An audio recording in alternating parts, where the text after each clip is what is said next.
स्वामी विवेकानंद महाविद्यालय नारायणपुर पीतमपुर हीरापुर अम्बेडकर नगर अपने डीएलएड के समस्त स्टूडेंट का स्वागत करता है। Good morning students, Swami Vivekananda महाविद्यालय नारायणपुर पीतमपुर की ऑनलाइन वर्चुअल क्लास में आप सभी डीएलएड के स्टूडेंट का स्वागत है। इससे पहले हमने बात किया था कुछ महत्वपूर्ण अनुच्छेदों के बारे में जो शिक्षा से संबंधित थे। आज हम उसी क्रम को आगे बढ़ाते हुए जो बचे हुए हमारे अनुच्छेद हैं हम उस पर डिस्कस करेंगे। तो इसमें जो फर्स्ट अनुच्छेद, जैसे आपने लास्ट टर्न पे पढ़ा था अनुच्छेद 14, 18, 26, 28, 29, है ना। तो वहीं से फिर हम स्टार्ट करेंगे। जो आपका 29 अनुच्छेद था उसका पार्ट दो दिया गया है, पार्ट 2 या खा कह सकते हैं। इसमें नागरिकों को शिक्षा संस्थानों में प्रवेश का अधिकार। कहने का मतलब है कि भारतीय नागरिकों को सभी शिक्षा संस्थानों में प्रवेश का पूरा अधिकार है और उन्हें उनके अधिकार से कोई वंचित नहीं कर सकता है। सीधी सी बात है कि आप किसी भी व्यक्ति को उसके जाति के आधार पर, धर्म के आधार पर, लिंग के आधार पर, वंश के आधार पर, निवास स्थान के आधार पर, क्षेत्र के आधार पर आप उसे अवॉइड नहीं कर सकते हैं। आप ऐसा नहीं है कि कोई दूसरे धर्म का है या कोई दूसरे जाति का है या कोई दूसरे कुल का है तो आप उसका प्रवेश नहीं लेंगे।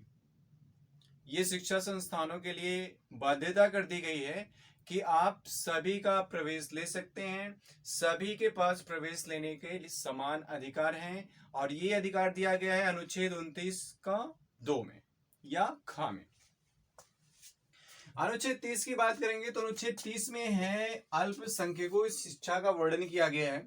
मीन्स अल्पसंख्यक, देखिए अल्पसंख्यक को अक्सर लोग एक विशेष समुदाय से जोड़ते हैं, लेकिन अल्पसंख्यक से हमारा सीधा सा मतलब है, अल्प मतलब थोड़ा और संख्या जान ही रहे हैं। तो ऐसा समुदाय जो बहुत थोड़ी संख्या में हो, बहुत कम संख्या में हो या जिनकी जनसंख्या कम हो, वे अल्पसंख्यक कहलाएंगे। तो यहाँ पे अल्पसंख्यकों की शिक्षा के बारे में वर्णन किया गया है अनुच्छेद 30 में। अनुच्छेद 30 में यह बताया गया कि अल्पसंख्यक वर्ग को अपने शिक्षा संस्थानों की स्थापना करने का पूर्ण अधिकार होगा। इसके साथ ही साथ स्थापना से हमारा मतलब है ऐसे वहां का मैनेज करना, सारी चीजों का, वहां का प्रबंध तंत्र और वहां पे जो क्रियाकलाप कराने हैं वहां का देख रेख करना, इन्हीं सब से मतलब है। इसके साथ साथ प्रशासन की भी बात की गई कि अल्पसंख्यक अपने संस्थानों का प्रशासन कार्य भी देख सकते हैं और देखते ही हैं। तो प्रशासन से भी हमारा मतलब उस संस्थान के देख रेख क्रियाकलाप, लेकिन ये चीजें तभी सरकार की तरफ से या गवर्नमेंट की तरफ से अप्रूव हो सकती हैं जब उसको विश्वास दिलाया जाए कि हम ये सारे काम अपने हिसाब से इस प्रकार करेंगे कि उससे किसी का भी अहित नहीं होने वाला है। चाहे वो राज्य की बात हो या किसी नागरिक विशेष की बात हो, किसी का भी अहित नहीं होने वाला है। इस तरह से अनुच्छेद 30 में अल्पसंख्यकों की शिक्षा का वर्णन किया गया कि इन्हें भी शिक्षा के लिए समान अधिकार है। आगे बात करेंगे अनुच्छेद 45 की। तो अनुच्छेद 45 जब हमारा संविधान बना था तो उस टाइम अनुच्छेद 45 में यह कहा गया कि जो छोटे बच्चे हैं या जो गरीबों के बच्चे हैं, जो विद्यालय का दर्शन नहीं कर पाते हैं, जो विद्यालय में किसी कारणवश जा नहीं पाते हैं, स्थान नहीं पाते हैं, चाहे वो आर्थिक रूप से हो या और कोई परेशानी हो, उन सबको निःशुल्क शिक्षा प्रवाहित, उन सबको निःशुल्क शिक्षा दी जाए। लेकिन जब कुछ समय बाद इस पर एक सभा आयोजित की गई, उसमें विचार किया गया, तो पता ये चला कि 10 साल का समय दिया गया था राज्य सरकारों को कि वे अपने हिसाब से शिक्षा को बेहतर बनाने की कोशिश करें, शिक्षा का विकास करें, अपने राज्य के नागरिकों को शिक्षित करें। और जब देखा ये गया कि फिर भी बहुत से बच्चे शिक्षा से वंचित हो रहे हैं, अशिक्षित रह गए हैं, निरक्षर रह गए हैं, तो ऐसी कंडीशन में क्या किया गया कि इसमें संशोधन किया गया, जिसे हम 86वां संशोधन, अभी इससे पहले वाले टर्न पे भी आपको बताया गया था कि जिसे हम 86वां संविधान संशोधन अधिनियम 2002,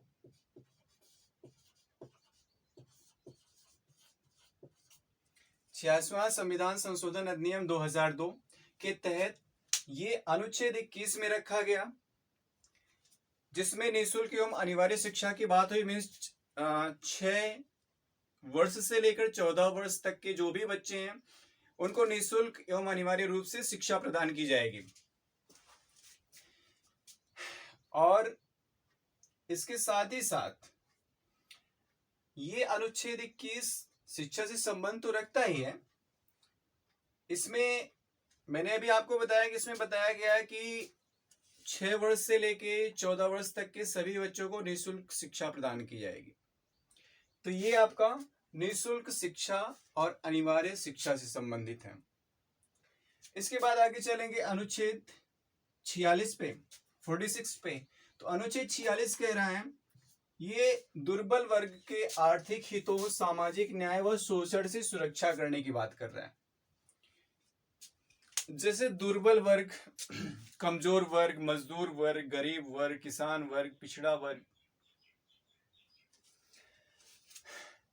इनकी जो अर्थव्यवस्था है ये बहुत ही वीक है, बहुत ही कमजोर है, चाहकर भी कुछ नहीं कर पाते हैं। मतलब अगर ये चाहें कि हम कुछ अपनी आर्थिक स्थिति में सुधार करें तो इनके बस वही है कि जितना दिन भर कमाए उतना शाम को खा जाए, ये कंडीशन होती है। ऐसी कंडीशन में इकोनॉमिकली कोई कैसे डेवलप हो सकता है? तो अनुच्छेद 46 में ये चीज बताया गया कि दुर्बल वर्गों के आर्थिक हितों का संरक्षण किया जाए। मतलब कहीं से कोई भी ऐसा कदम ना उठाया जाए सरकार की तरफ से या समाज की तरफ से जो इनके आर्थिक हित को क्षतिग्रस्त करे। सामाजिक न्याय, सामाजिक न्याय की बात की गई कि इनको भी समाज में रहने का अधिकार है और इसके साथ साथ इन्हें सामाजिक न्याय भी मिले, सामाजिक न्याय से वंचित ना रहे। शोषण से सुरक्षा, शोषण से सुरक्षा से हमारा मतलब है कि जैसे जो मजदूर वर्ग है, अभी अगर अलाउ किया जाए 8 घंटे काम करना है और कोई 10 घंटे करा रहा है, 12 घंटे करा रहा है, तो ये शोषण होता है। शोषण मतलब आप का जो एक निर्धारित समय है काम करने का, उससे ज्यादा आपसे काम लिया जाए तो ये आपका उस परिप्रेक्ष्य में शोषण होगा। शोषण कई प्रकार का होता है, आप जानते होंगे, मैच्योर हैं, कोई दिक्कत नहीं है। इसके बाद फिर अनुच्छेद 351 की बात करें। अनुच्छेद 351 कह रहा है हिंदी भाषा का प्रचार प्रसार कीजिए। मतलब हिंदी भाषा को वरीयता दी गई है अनुच्छेद 351 में।